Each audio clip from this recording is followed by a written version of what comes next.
हाय सांग मैंने आज आम आसलु खंडगिरी मेला बुलायापी। तो देखूँ यहाँ आम एंट्री कला केते भिड़ थिला। देखूँ संध्या बेले जाइलु। चलतु भितर को एंट्री करवा देखा कौन कौन सब पड़ी। यहाँ देखूँ पिला मानकर बसियापी थिला बहुत सुंदर लगुला। आम बुली बुलिकी भावुलु पलि आसबू कि देखूँ केते सारा जिनस पड़ी। एत जिनस जे आपण मैंने कौटा किणवे कौन करेंगे पूरा कन्फ्यूज।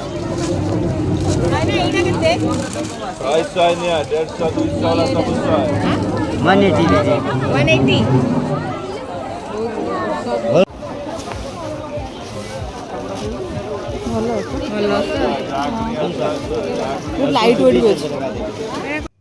एटा देखो केते सुंदर सुंदर इयरिंग्स थिला। इयरिंग्स जो झील मैंने तो प्रायतः से देखिए आ मन जहाँ भी टिके रही जाए से देखो केते सुंदर सुंदर सब जिनस पड़ी। कुला आ बिंचना भी पड़ी। तो सब भल भल जिनस पड़ी। प्लेट पड़ी देखो सब रोड साइड रे ही सब गुड़ाक पड़ी। आ भितर को आहरी बहुत सारा जिनस पड़ी कि एत गहली देखिए जावाक डर लगुच। देखो ऊपर केते गहली होती। आईटी आमर आचार पांपड़ पड़ी।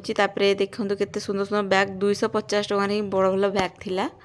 तापर सब बुलाबुली करिकी टिके जिबा बुलाबुली करी फेरी आसे कहना मत लगुनि पूरा सेपट को जापर। ये गोटे गाड़ी देखुँ देखो केते बढ़िया बढ़िया गाड़ी सब जिनस पड़ी। पिला बेले सब जिनस बहुत इच्छा हुए आनापी हेल्ले बड़ हो गले फिर भी टे देखा कथा।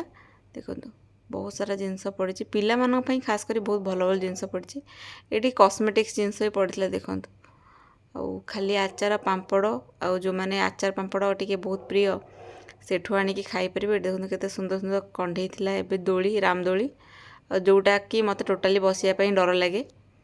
देखो पुणी आचार पांपड़ दुकान। तो को मैंने खंडगिरी मेला आसते बुलायापी मत कमेंट निहाती कहे। आम तो जाइलु इवनिंग रे फेरी आसलु माने घंटाटे भितर आम फेरी आसलु ना एत गहली अधारू ही आम फेरिलु। देखो बुला चली आमर। तो तापर टिके भोजन करी घर को फेरिबा।